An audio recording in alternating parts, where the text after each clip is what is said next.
Ama Ay canım. sana sürprizim var. Getirdim Rusya'dan. Sen kimsin az? Mən Saşanın sevgilisidir. Ben bayaqdan diqqətinə baxıram, tanıya bilmirəm axı. Ha, bu atamın cavanlıq Hə, sənədi. nə? Dayımın cavanlıq sənədi. Dayı şey.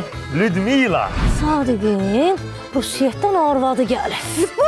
Demək sənin Rusiyada arvadın olub, hələ bu azmış kimi stüdyo adlı uşağın da olub. 20 yıl bundan evvel olub. Saşa. Ludmila. Saşa evlidir də, düzdür?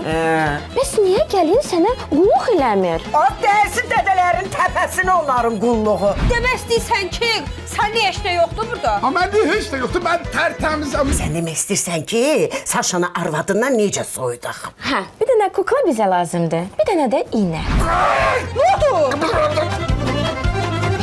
Elə basırsan ki, elə deşirsən ki, az qardaşımdır, özgə adam deyil. Benim iki arvadımın ikisi de mənlə yaşamaya razıdır. Sen de kabul eləyirlər. Vəfanı yola salsan, qalıb üçüncü arvadım ola bilərsən.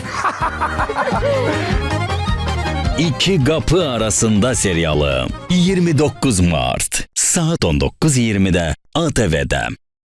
Baş sponsorlar Patron, Bizon, Bizim Ev Mebel Şehri, Tam Store.